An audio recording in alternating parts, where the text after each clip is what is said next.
I'm doing him a favour. This ale tastes as sour as the Queen's own brew.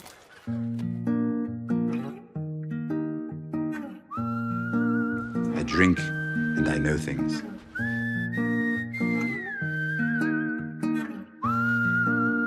The dragon will never lose.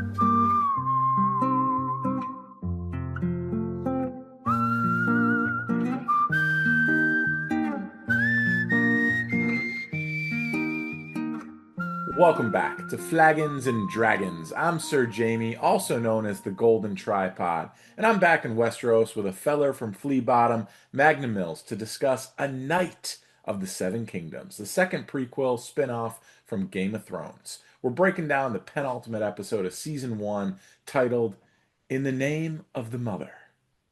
Well, Jamie G, when you told me we were going to be talking about a joint where we're kind of watching a slugfest where our wounded hero, he's only got one eye, seems to be down and out. His mentor says, get up, while his opponent looks on stunned that this dude's still coming at him. So I watched Rocky 4. I mean, I guess we're not doing that one, we're doing this, but you got Ivan Drago, you got Dragons, you got Flagons and Dragons. Close enough. So make sure you've checked out this episode and also rewatch Rocky 4. Very, very, very entertaining still to this date. Hopefully you are entertained by this episode of Flagons and Dragons. Thank you very much for checking out the show. We are presented by Regular Dudes Watch Stuff. You can find our content wherever you get your pods and on YouTube. Find us on social media at Dudes Watch Stuff and on the web at dudeswatchstuff.com. Simple and easy to remember, just like the flaps, FLAPS. Follow, like, and please subscribe. If you had fun, please remember to press that thumb. And just know that this will be a full-on spoiler. We'll be doing spoilers for this episode, all aired episodes of A Knight of the Seven Kingdoms. And this also includes the official after show podcast, a sneak peek for the next episode, as well as any articles, interviews, basically anything that has anything to do with anything about the Knight of the Seven Kingdoms. There's a chance we could touch on it. And if you don't know, now you know. Now we know. And knowing is half the battle. This is In the Name of the Mother, Season 1, Episode 5, the 5th overall episode of A Knight of the Seven Kingdoms. Originally released February 15th, 2026. Directed by Owen Harris, who also directed the first 2 episodes of the season. Written for television by Hira Martinez, Ty McKell, and Ira Parker, who is also the showrunner. The short plot synopsis is, Dunk's mettle is put to the test in the brutal trial of 7. Years earlier, Dunk finds himself drawn to the promise of a new future. Jamie G, what's the promise of your overall thoughts, kind of initial impressions of this one? What'd you think of this one? And especially, it's 2 things here. We get the big battle, the trial of the 7 we were waiting for. We also get Dunk's origin story for with how he came to be with Sir Arlen here. And they did them both in the same episode, man. What'd you think about all this? I really liked it. I mean, I thought it was not what I thought it was going to be, and I think I honestly have come to terms with the fact with I think that's a good thing. I expected this to be like an epic battle scene, and don't get me wrong, it was pretty cool some of the stuff we saw, but they did it in a much different way that allowed for those flashbacks, the usage of the get up throughout. I'm a big fan of this one, man. I thought it was really well done. Yeah, it's a very interesting choice. Ira talked about it here, that some people probably weren't going to love the way that they used the flashbacks here. But I think the battle was very interesting. That's a part of me that I definitely wanted to see. We built up all of these supporting characters, right? So in my head, I'm just like, all right, they got to pad this out a little bit too. So we're definitely going to see, Sir Lionel, our guy, Sir Robin, get into it a little bit. Got to see Raymond. And if you pay attention, like you have to really slow it down and watch it a few times, you can piece together what else is going on in the melee, but it's not readily apparent. They just kind of keep the focus on Dunk, and that's what they said. They wanted it to be, extremely kind of personal. I mean, it felt a little Breaking Badish, right? When we had the POV shots from Dunk's point of view, a lot of focus on the eyes there like that. I thought it looked very incredible. Like all of the blood and the makeup and everything I thought was extremely well done. And I have to say, I know Dunk survives, not only because I've read the novella, but because they are making a season 2 of the show. So at no point, was I really worried that anything serious could happen. But I swear there was a part of my brain that was still like, dude, it looks like he's going to die. I mean, did they go too far? Was like the 7th stabbing a little bit too much? Or was it believable that Dunk could kind of soldier through all this? Yeah, I mean, he definitely got stabbed like 500 times and took a bunch of shots. I'm with you. The point of view stuff was really cool. you tend to forget in the middle of this that this is really his first ever serious battle, and you could see how the game was too big for him a little bit, right? And the confusion and kind of how fast and he got spun around and he doesn't know what's what. And I mean, right off the bat, he takes the the lance right into him, like just not great, right? But I thought the sound quality when you're watching this and all the big blows and when he gets knocked off the horse and his head hits and then boom, the flashback start, all that stuff was done so well. So from an editing and just production standpoint, like top notch. I liked how they shot this. They could have went about it a bunch of different ways, but I really like kind of like from Dunk's perspective, just the sheer chaos of it, right? Like trying to read the blur and see how nuts it would be to actually be in that situation. I actually kind of really liked it. Yeah, it did exactly what a good like POV shot should do. It made you feel like you were in his shoes and you had a feel for how chaotic it was, right? And Yeah. good point on the sound design here. There's almost no scoring or very minimal, if at all, here. And they drop most of it, same kind of thing. It's almost the sound from Dunk's perspective, right? We're hearing what he is hearing more or less. And even when he gets his bell rung, everything becomes kind of muffled. And it's not groundbreaking here. They're not the first show or television series to do this, but I think it was extremely well deployed here.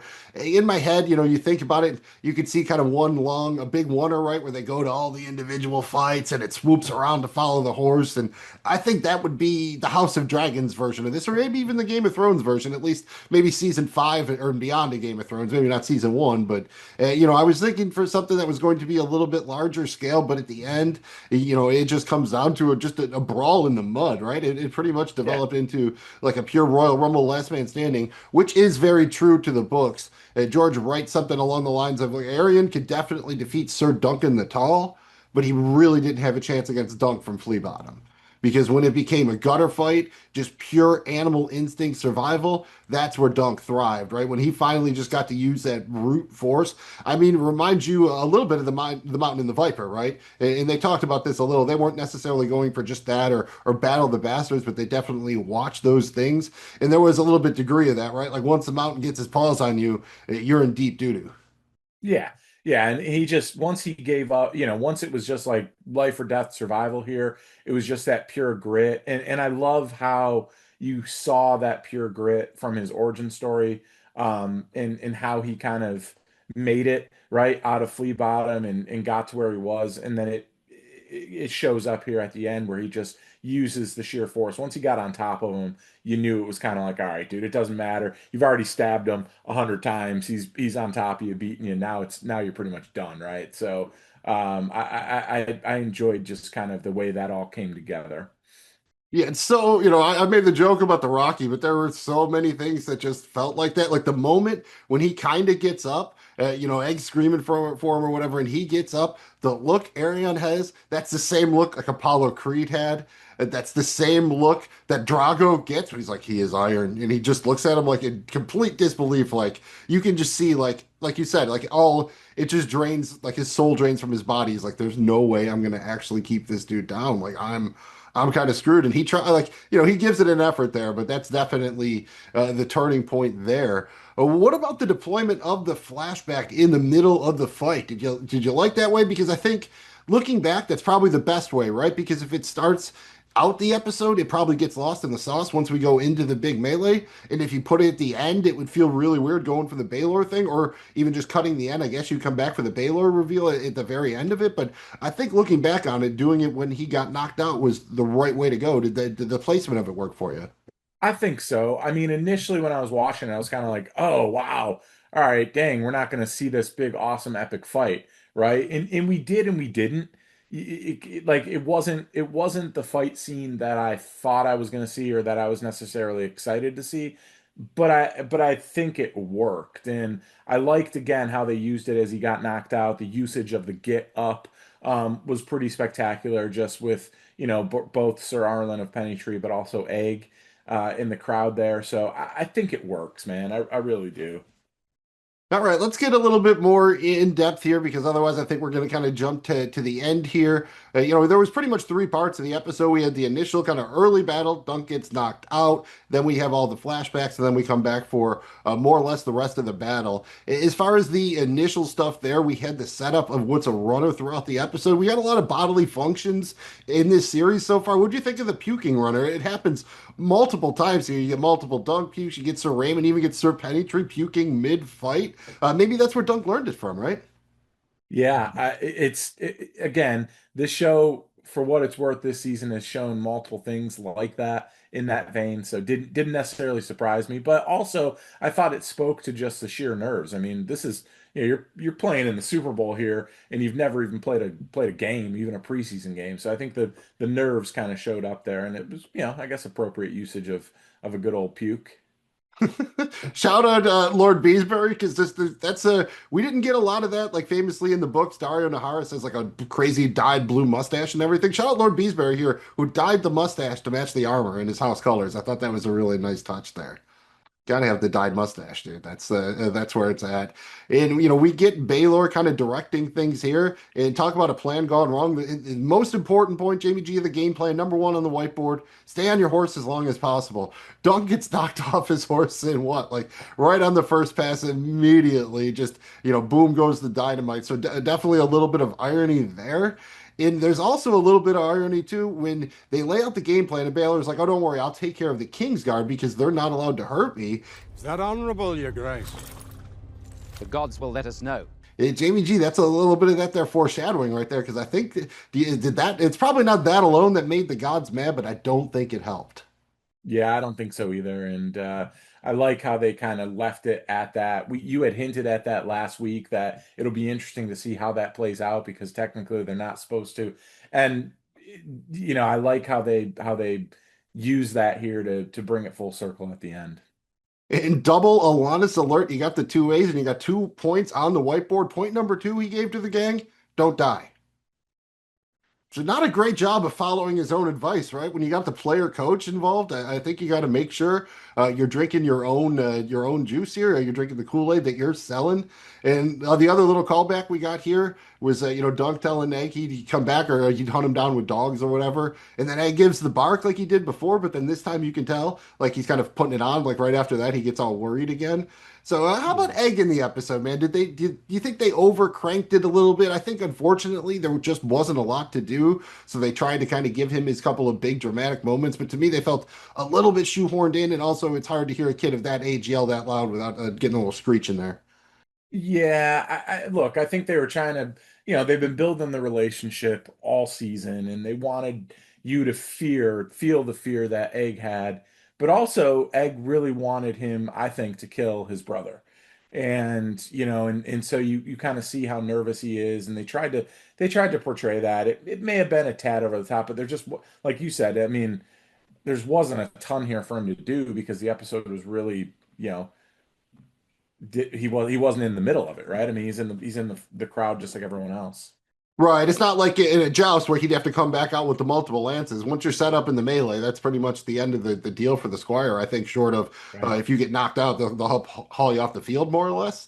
I think that's about it in terms of the duties. There was one nice shot that illustrated just how small Egg is when he was standing there and he had the lance in his hand and he's trying to pass it off, and you can just be like, man, this is a real little dude. And Dunk is a very big dude, and you see that again towards the end when he's kind of in the slugfest with Arian, and you get the impression of, all right, like he really, really does have a massive size advantage, but maybe not so much for young Dunk. And JBG, let me ask you, was there any worry that there was a Sopranos situation going on after Dunk gets knocked out? Did you check and make sure your internet was still working? Because that was a long cut to black.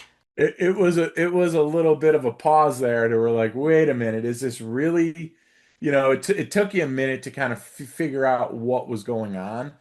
Again, I don't hate the usage of it at all. I mean, they wanted something to, bridge the gap between going into what was honestly a timely flashback. Like, I mean, like the time it took. Not only was it timely, obviously, with the whole get up and everything, but it took a lot of this episode's running time doing this flashback. So, um, I think they wanted a nice way to transition there, and that was probably the best thing they can come up with. Yeah, and again, just maybe another shout out to Monty Python and the Holy Grail here. We have Sir Robin, and now we open with Bring Out Your Dead, basically. And we meet Rafe here. Jamie G, my nuts here are kind of a striking resemblance to our girl, the puppeteer Tansel. Yeah, there's some similarities there for sure. You might say Dunk has a type. Right. And so I think that's, again, gives you, they don't come out and say it, but I think that gives you a little bit of background on why Dunk was so immediately capped up. And don't get me wrong, she was a very talented, pretty puppeteer when there's not a lot of options out there, at least non-redhead options that we had seen. So it makes sense here.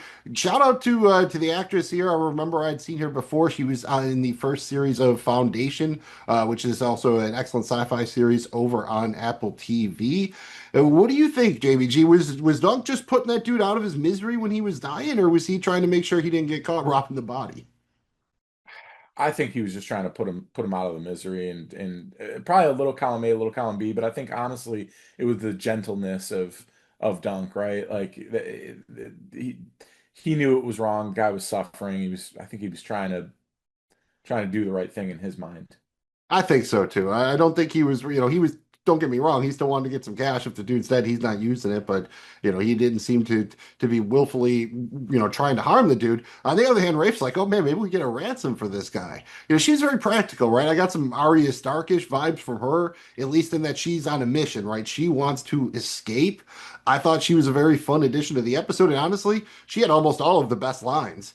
She probably by far had the most spoken dialogue in the episode, if I had to guess. And I thought she delivered it pretty well. She played that little pickpocket job pretty well. And dude, how about that gold cloak, right? We remember in the first episode, Dunk was examining his options and he's like, oh, I could go be a gold cloak. Hey, stop raping that girl or whatever. Again, a little bit more context here, right? This dude was extra creepy, dude. Alistair even got one of those kind of like, I don't know, man. It just feels like one of those names a little bit. And apologies if that is your name or surname or what have you here, but this dude was extra creepy, right?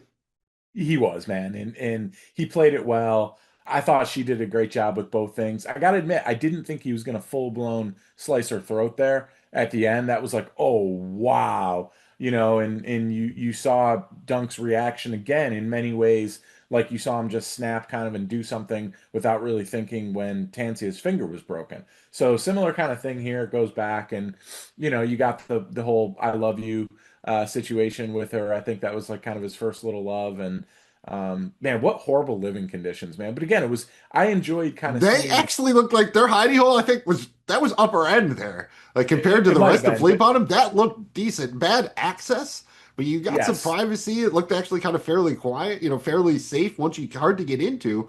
If you're claustrophobic, probably a little bit yeah. of trouble. But apparently the landlord that lets you keep a pet donkey too. Yeah, and again, you got to see his soft side as they were getting ready to leave, and he was saying goodbye, petting the donkey there. But I enjoyed seeing this version of Flea Bottom too. Like we often didn't get kind of perspective of somebody who's living in it. We just kind of got the pass through. So it was nice to kind of see that too.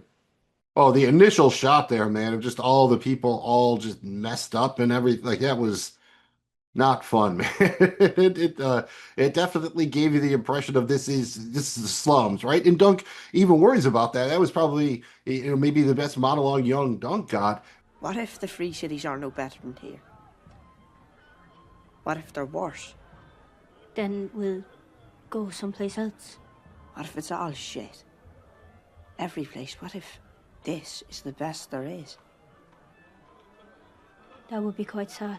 It makes you understand why he would take to being a hedge knight, right? Because compared to this, a hedge knight actually looks pretty sweet. Yeah. Yeah, this a Hedge Knight is like, dude, I think when he looked at Sir Arlen and he saw, oh my God, he's got 3 horses and he's got a sword and those are like assets I don't know that Dunk could ever even envision owning, right? So I think that was a huge step up from what he was destined to be as a gutter rat of Flea Bottom.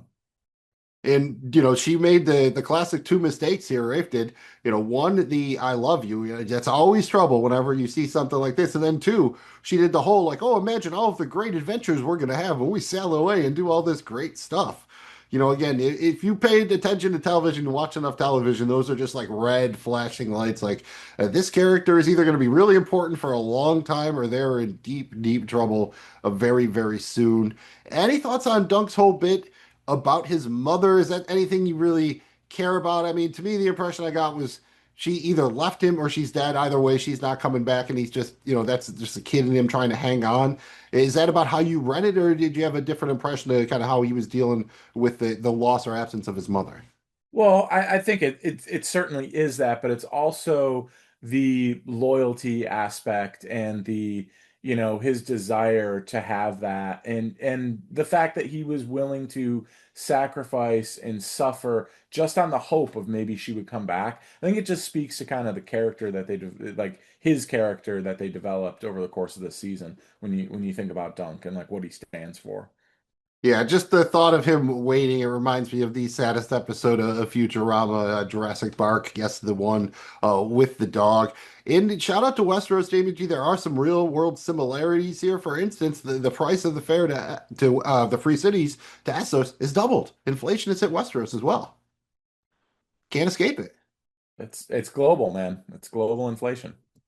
In one thing I wasn't sure, we get two scenes with the gold cloak here with Alistair. The first one is when she steals his little ale pouch there, his little flask from the old times there. He gets distracted because somebody is getting tossed out of a bar. Was that Sir Arlen?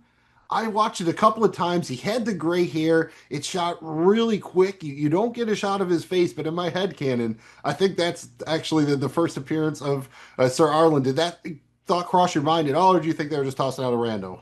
Yeah, I mean, it works so perfectly. I kind of choose to believe that that's what they were doing there, whether they weren't or whether they were or weren't. But it certainly works. And again, a couple of kind of callbacks runners here. We see Dunk is good at getting stabbed. He took that kind of brutal shot to the leg here, and he's definitely just talk about walking it off, right? You're always Yeah, an athlete. Oh, just go ahead, just walk off that high ankle sprain or whatever. Man, that's a hell of a walk off right there, man. That's a dude, that was. I mean, that looked like it was in there permanently. Like, and then to a gaping wound there. He's just gonna. I don't know, man. I mean, that might have been the harshest of all the stabs he took, other than the one through the hand in the middle of battle. Like, I mean, it just the guy. I guess the guy can take some blows, man. I mean, that's Right. Also, some good armor too. This one, there's no armor, so there's no protection. You're just getting raw dogged here in the leg, and nobody likes that in particular. And shout out as Sir Arlen of Pennytree, he gets the trifecta here. Jamie G. He pukes during the battle, so he's got that going for him. We have seen that one before, and he also gets to be the one to say the title of the episode in the name of the mother. Let that boy be, and he decapitates somebody. So Sir Arlen got a lot going on here. What did you think of his appearance? And I like the way that they shot the fight in that it makes it appear that he is very drunk, but also pretty competent, right? He's not the greatest knight, but he's good in a tight spot, you would say, right? He does a little bit of improv here, so just making up with the fact that he was a couple of sheets to the wind, probably. yeah. I love how he fought. It was somewhat chaotic, but hard to defend, and he had brute force and enough to be dangerous in terms of his skills. And I love the scene with, you've got a lot of stuff going on in there, man. There's like a random, like, pigs roaming around. There's freaking somebody like sharpening steel. There's a lot of shit happening in there. It was cool that you got to kind of get involved in all that as this fight took on. And I don't necessarily know why he decided to just not want to see a boy die, but I like it. And I think that kind of spoke to also he was rough around the edges and he drank and he whored and all those things that Sir Dunk says, but he was also had a good heart, right? And you can kind of see that here. See, I go further in my head canon and say that it was Sir Arlen in that first scene, and then Alistair, the gold coat, first maybe thinks that he stole his little flask guy there, so then he goes and roughs up Sir Arlen, and so Sir Arlen's coming for revenge, and then happens upon him doing the dirty deeds here against Rafe and Dunk. So that's what I'm going to go with in my head. And we get a bit of a bookend here. We get Dunk obviously with Rafe. I mean, dude, just brutal slit throat. Just absolutely brutal death. He's kind of cradling her in his arms. How do we end the episode? Same way. Dunk cradling Baylor in his arms. So, nice kind Yeah. of bookends here to both the stories, except it's not quite the end. When you first watched this, did you think that he was just following Sir Arlen around? Or did you think maybe they'd had a conversation off screen? What did you take to this kind of little montage here of Dunk following him around? I actually kind of enjoyed it. I'm surprised Sir Arlen didn't see him, like didn't notice it. Maybe he did, and was just waiting for him to kind of like, something to happen to like address it. But I like the whole bit. He's kind of just taking it all in, and I think he realized like, man, same three horses. I thought that was kind of cool. The white, the dark brown and light brown. That was pretty cool. The drinking of the water and then being sick from it, like all those things. And then of course the get up was just, I really like how they used it. They kind of undercut it, right? Because you get that very serious moment, but not that long before that, a dude falls asleep, pissed drunk, and stabs himself because he falls asleep on his Yeah. knife. Those are the two sides of the Sir Arlen coin, right? You have this very brave, good-hearted knight on one side, and then the other side, a guy who probably knows his way around a wine flask. Let's just put it that way. So, very well shot. All the stuff when they're leaving King's Landing, some of the stuff were in the hills. Just a lot of really gorgeous outdoor shots in here. Nice to kind of get out there, in the brighter world. And we got the shot of the night sky, reminded me a little bit of what Dunk was kind of looking for, in terms of on his shield when he got that painted. And I thought just maybe there was a chance that Sir Arlen had saw him following, but it was like a Fight Club thing where he's like, all right, let's see how long this guy will follow me for. Like he's got to pass a test almost. Am I Yeah. overthinking it, or do you think maybe he was literally that drunk he just never saw? Because it Dunk looked like he was not that far behind. In my initial notes, I'm like, oh, that's kind of weird that he's not letting him ride a horse. His legs hurt. It would be hard for him to not see him. It would have been really hard for him not to notice him at all. He wasn't that far away, and he was hanging on. In one point he was making noise, and he was puking and everything. Like, I mean, it's not like it was that crazy for him to. So it's almost like, all right, is he just totally incompetent here? I believe that he knew he was following, and he was waiting for some sort of moment, and obviously the moment where he collapses was the right time for him to you know acknowledge it. But I have to believe he knew he was there. I mean, I gotta believe that. And I mean, more importantly, what was Sir Arlen offering him? Was that wine or water? I don't know that he would part with any of his wine. That's But I does he think even carry water? I mean, that's that's less room for valuable. wine. That's true. I mean, he strikes me Maybe, as a maybe wine he for just breakfast turns kind of water dude. into wine. Maybe he's, a regular. He's Westeros Jesus.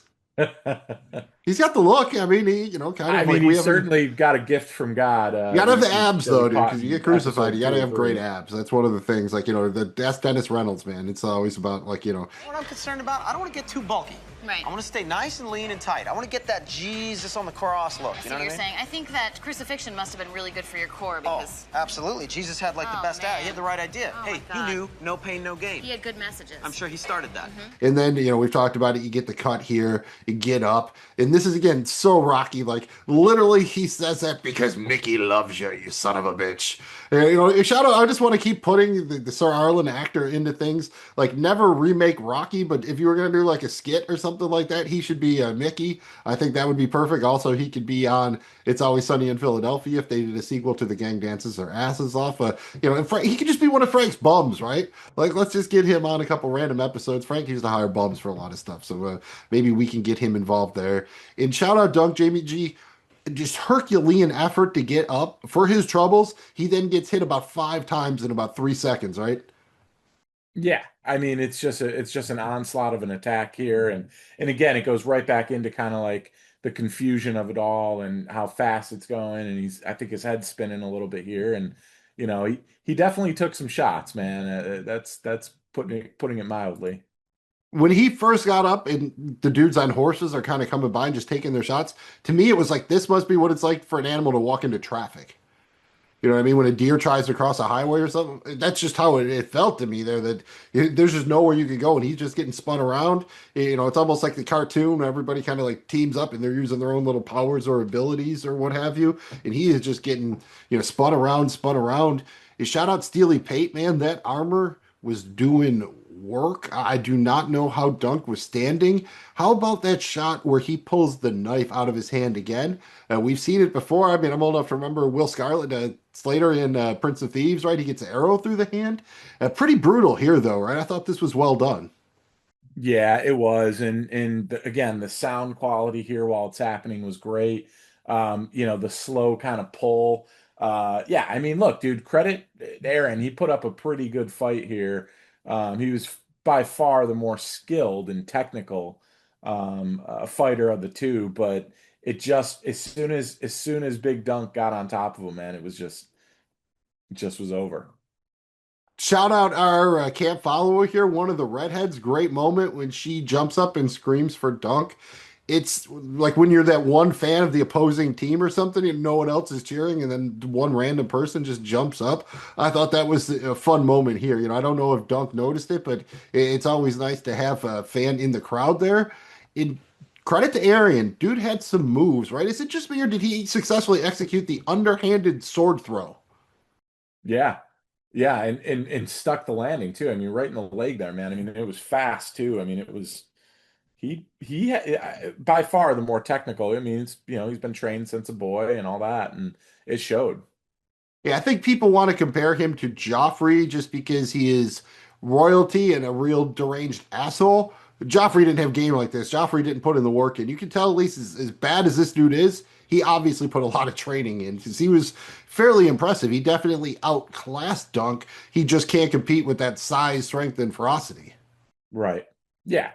That was name of the game, and he had a mission, man. I mean, right off the bat, he gets the thing and stuck in Dunk's side, hits him with the spike ball, all that kind of stuff, gets him knocked off his horse, had him, and just in the end, Dunk's just grit and sheer determination just elevated him, which is kind of what we've they weren't shy about that probably being the reality over the course of the season developing his character, and it came true in this one.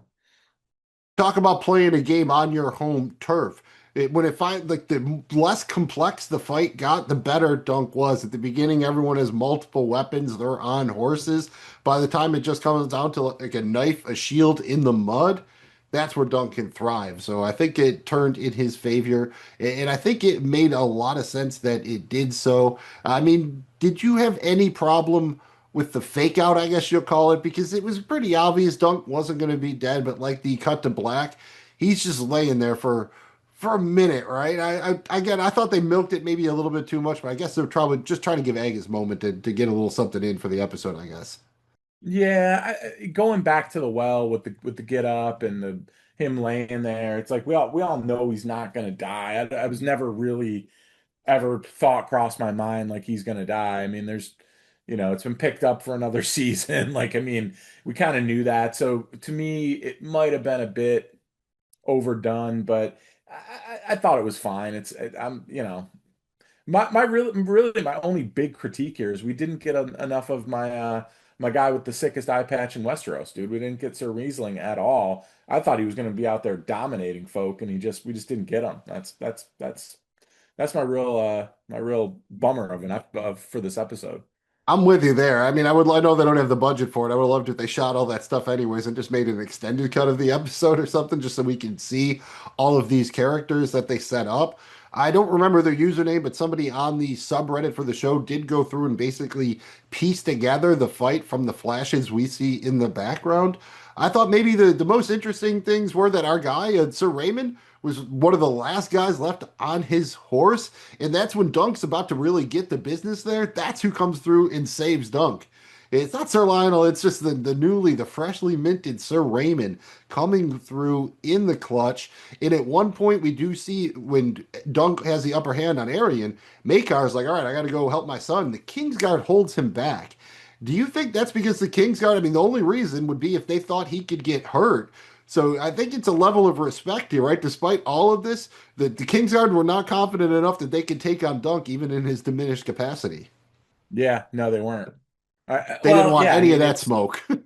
yeah, I mean, I think they just realized, like, man, there's no killing this guy, dude. He's just cannot kill what will not die, dude. Right, and then they have to guard two. Then they're going to have to guard Arian too. It's just I just was trying to point out they didn't back off because of honor. They were not like, oh no, we need to let this finish the honorable way, because it's really Dunk who ultimately makes that choice. He could have finished him, and instead he opts to give him the chance to tap out more or less.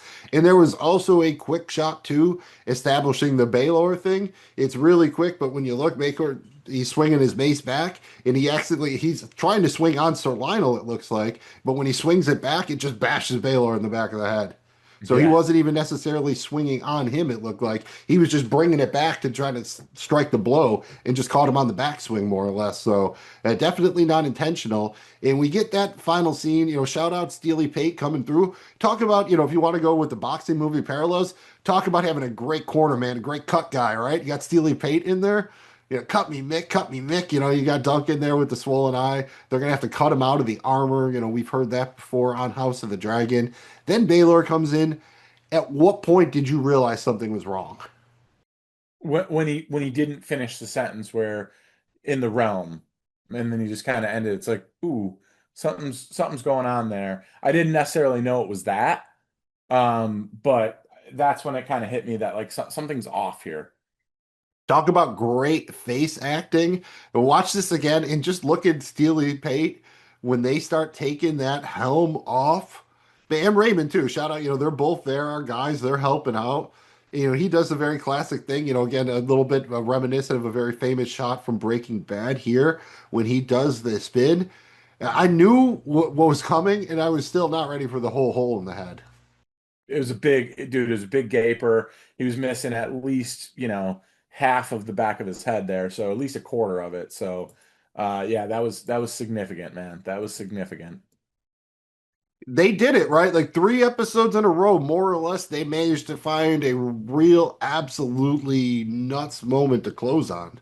Yeah, yeah, they're running pretty hot here with the finishes for sure. Overall, did you like the choice to put the entire battle here in the penultimate?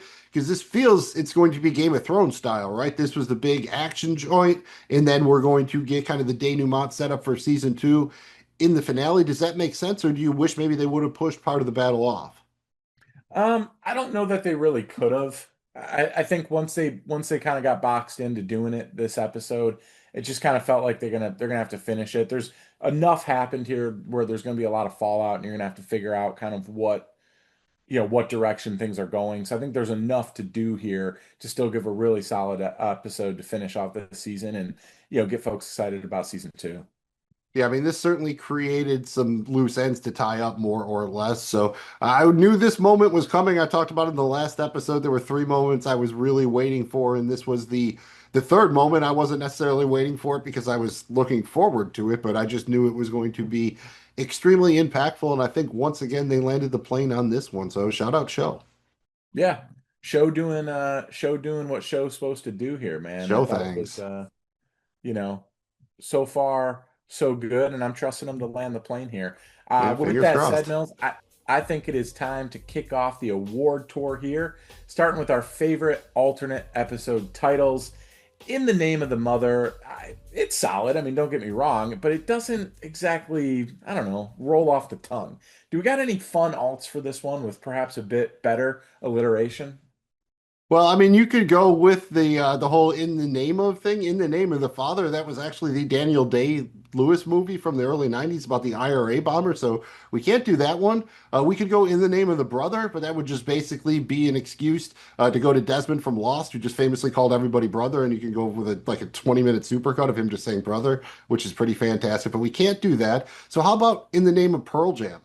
We can't do "In the Name of Daughter" because Pearl Jam was very explicit. "Don't Call Me Daughter." And Arian also chose to yield, Jamie G. That's actually the title of Pearl Jam's 5th album. And if you want to work in Mother, believe it or not, Mother Love Bone was the band that bassist Jeff Ament and drummers and guitarist Stone Gossard were in before founding Pearl Jam. So a lot going on with that one. If you want to keep it in the musical realm, you have Many Men, Mean to See You Dead, or Only Want to Be With You. I apologize for getting the hootie stuck in your head, but that's how Dunk felt about Rafe. And then if you want to be a little bit more serious, you can obviously go with Get Up or I Am Your Man. JBG, any of those stand out to you? Mills, you were so close. I thought for sure you were going to give me a Rage Against the Machine here and a Killing of the Name of. Killing in the Name of would have been awesome, but I got to go with I Am Your Man. It's just, man, I am your man, dude. I am your man. That just reminds me of the one Bond movie from the Pierce Brosnan age where the Russian dude, he goes to Valentine or whatever, he goes in for help, and he's got like, of course they always have like their mistresses got to sing or whatever, and she's butchering Stand By Your Man in the background as the scene's happening on stage. So I don't know why that one, but I keep you saying that. And I just want to be like, Stand By Your Man. Next up on the award tour, we're going to highlight our favorite scene or moment from In the Name of Mother. I'm up first here. I got to go with the young Dunk flashback, specifically him following Sir Arlen. I really put the flashback into two parts, right? The Dunk and Rave, and then the Dunk following Sir Arlen. I'm going with the Dunk following Sir Arlen, man. I thought this was awesome to kind of see just an uncut raw version of Sir Arlen, like without any responsibilities in the world, just out there. Really enjoyed that. Talk about a dude who really needed a squire, right? I think he and Dunk both Did. had that in common as well. He was definitely crying out for a squire. I'm going to go with the get up there, obviously a big moment, but then also the immediate car crashes that happen right after Dunk actually gets up. In the Rocky movies, that would be the big moment. The theme starts playing here. He gets up, no Rocky theme, just immediately gets hit about 5 different times. So I'm going to go with that one. He got up, he stood up eventually, he made it, but it was not easy, Jamie G. It was not easy. Next stop on the award tour is our favorite quotes from In the Name of the Mother. Mills, go ahead and do the rusted root thing and send us on our way. Hey. Hey, hey, hey, into a world of ecstasy, we shall go, or maybe down around Flea Bottom. I thought about going with that exchange where Dunk worried about there not being anywhere better than this, but instead, let's get Alistair in here. That dirty gold cloak had a very, very fun exchange during the ambush here. Little gutter rats don't have silver. Only little thieves. We didn't thieve nothing. We earned that. Stealing from dead nobles is still stealing. What's stealing from us? That's life. There's another musical choice for you, Jamie G. That's life. I thought that was a pretty fantastic line here. Shout out Alistair here, just being extra greasy, reminding us that we've still never really met a good gold cloak, right? I think Bronn was in charge of him at one point, but that's about as good as it gets. Yeah. Yeah, Mills. And shout out Frankie Blue Eyes, one of the best Sinatra songs right there. That's life. It's a great one. Mills, for me, I am going to go with Dunk, just with everything he has in his core. After such epic battle, he's brutally wounded. He looks at Baelor, he gets down on one knee and says, "I am your man." Like you believe in that moment, he would run through a wall, he would die for him. And I just thought it was really powerful. And then, of course, we find out that it won't last because Sir Baelor is going to die. Yeah, that was a very rough one there because you get the feeling had he survived, maybe Doug was really going to get that job with the Targaryens, right? Ed kind of poo-pooed it, but I think after that, it feels like he would have, at least if not brought him onto the household, maybe made him a prospective Kingsguard. Something was going to happen, right? He was probably on the come up, so multiple things died that day. Instead of doing rankings or handing out episode MVPs, we're switching things up a bit for A Knight of the Seven Kingdoms. Each episode, we're going to give our dynamic duo, our knight and squire. Mills, go ahead, remind everybody how this works, and who have we taken this far? Jamie G, each week, each episode, we are both picking a knight and a squire. Our knight has to be our favorite of the episode between Dunk and Egg. Can't just really do an MVP, otherwise it's probably going to be Dunk or Egg every episode. No limitations as far as how many times we can take one of them as our knight. Then we have our squire, who is our favorite character from the episode, can be anybody who is not Dunk or Egg, and you can only use a character twice throughout the season as your squire. I'll go first here. Episode 1, my knight was Dunk. Episode 2, Egg. Episode 3, Egg. Episode 4, Dunk. So 2-2 going into 5. My squires have been Sir Lionel Baratheon, Baelor Targaryen, Aerion Targaryen, Baelor Targaryen, so I can't go back to the well with Baelor, and this is a shame. He's off the board now permanently, barring flashbacks. So Jamie G missed his chance to get down on Baelor twice. This was an extremely tough one, Jamie G. I'm going to walk you through my thought process. First up, it was Rafe. Seemed obvious, right? Pretty cool pickpocket, lots of great lines, brutal death, check the boxes. Then I started thinking, I'm like, man, probably my last chance to use Sir Arlen, right? You already used him once. Gets a cool fight, wanders around, does some crazy good drunken fire dancing. I mean, there's a lot going on here. Gets the very climactic get up moment. And then I started really thinking about it. Who is the real hero? Is it not Steely Pate? If he doesn't make that armor for Dunk, Dunk doesn't survive that melee. No question. And then Steely Pate's there in the corner after helping him out. He's the body man. But then at the end of the day, Jamie G, I thought, who really saved Dunk if it's not Steely Pate? It's our guy, Sir Raymond Fossaway. This dude just knighted. I mean, freshly minted. They haven't even put out his rookie card yet. And he goes out there. He stays on his horse almost as long as anybody. He saves Dunk at the most crucial, opportune time. And then once again, he is there afterwards. He's a good friend. He's not just there for the fight. He's not just there for the party, Jamie G. He's there to help you clean up after. So I have to give my squire to Sir Raymond Fossaway. He is a sir, and he is very, very deserving of that title. So far this season, Jamie G, your knights have been Dunk, Egg, and Dunk. Your squires have been the camp girls, the redheads there, the followers. Then you had Sir Arlen, then you had Sir Raymond, and then you had Baelor Targaryen. So similar to me here, you had a 2-2 tie. Am I correct in assuming you're probably going to go with Dunk as your knight as well? Because I don't really know how you could go with Egg in this one. Yeah, it's got to be Dunk. I mean, the Egg just didn't have enough to do here. Dunk had a lot to do, and we learned a lot about him. So yeah, definitely got to go with Dunk as my knight. And for my Squire Mills, I am going to go with Rafe here. Look, man, I thought she was awesome.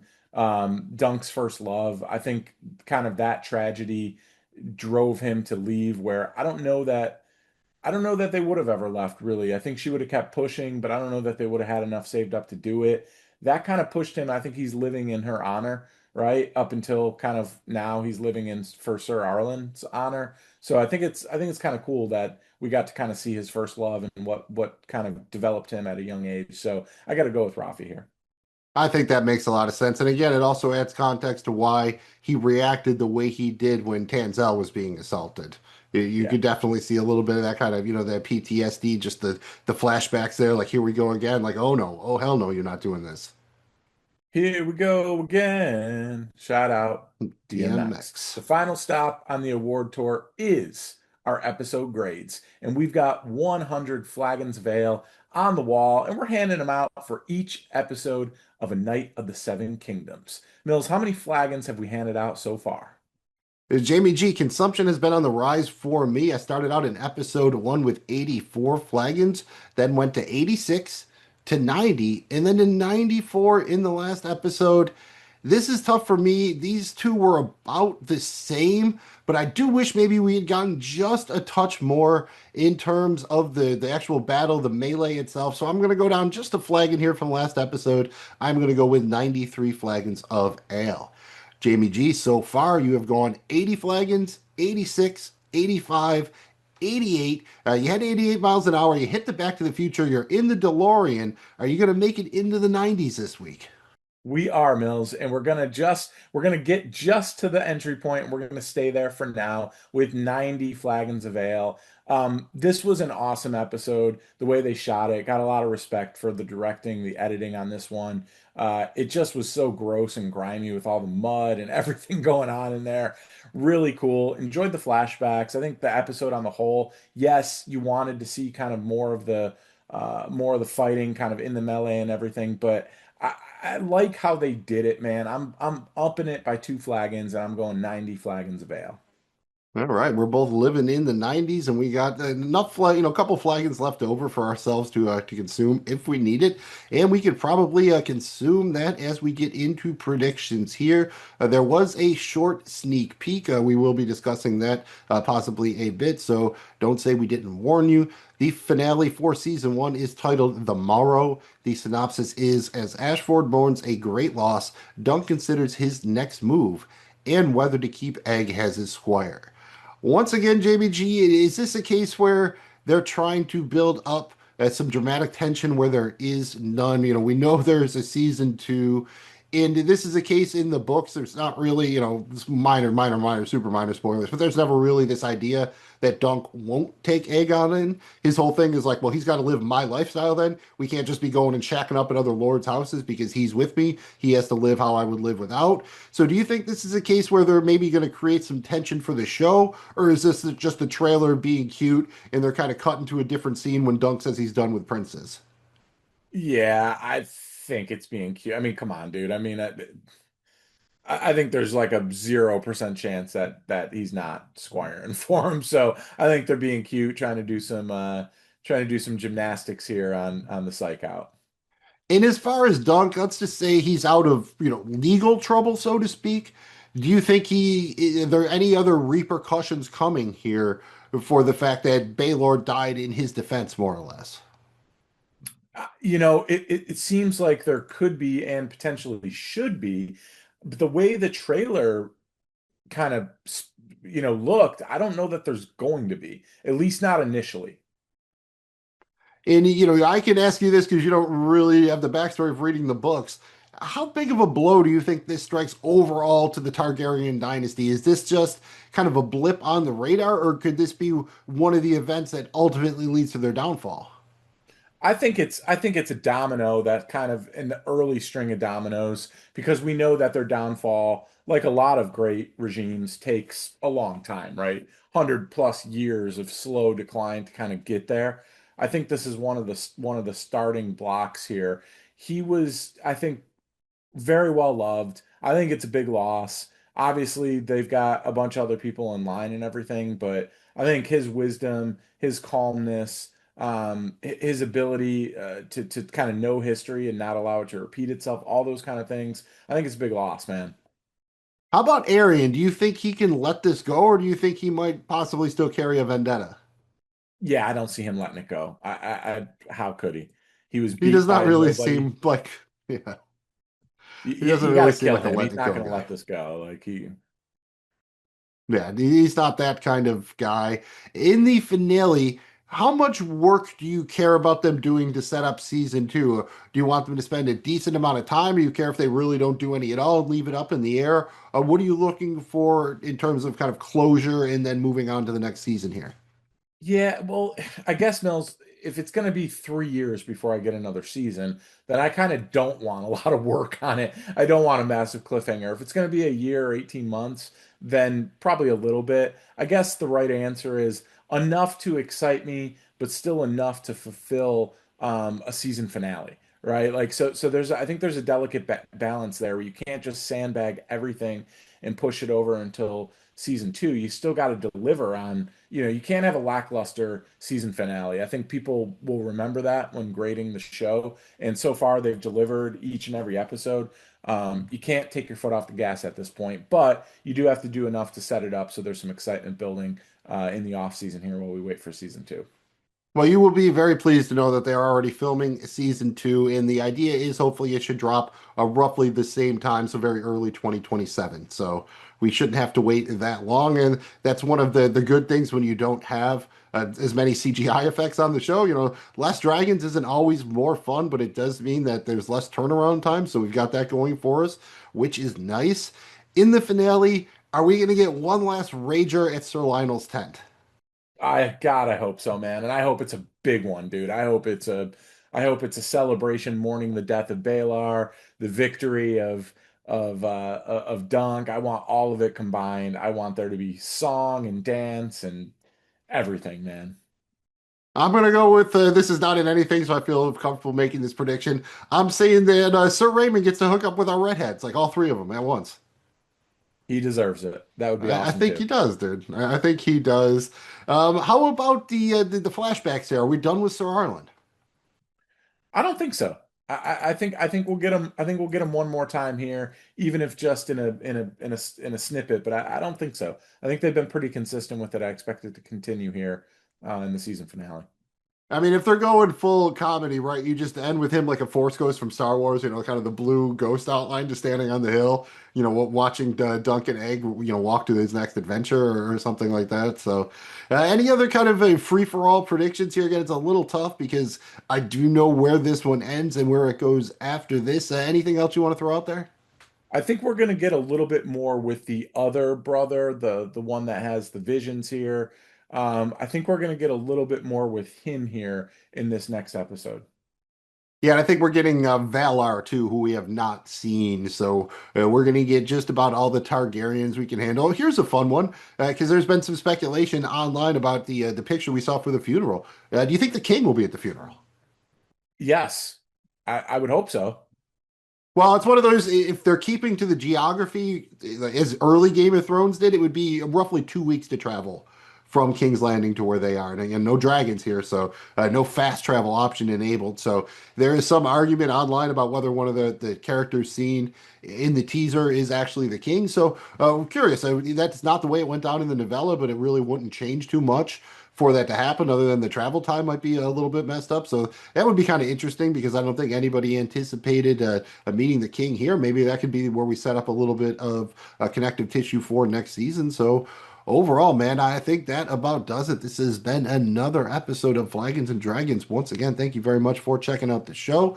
Any comments, anything you liked that we said, anything you didn't like, please make sure you hit us up. We're on social media at Dudes Watch Stuff because we are presented by Regular Dudes Watch Stuff. Find us on the web at www.dudeswatchstuff.com. Simple and easy to remember, just like those flaps, FLAPS. Follow, like, and please subscribe. If you had fun, please remember to click that thumb. I'm Magna Mills. He's Jamie G. That was the show. Till next time, keep your flagons full and your dragons hot. That's life. That's life. That's what all the people say. You're riding high in April, shot down in May. But I know I'm gonna change that tune.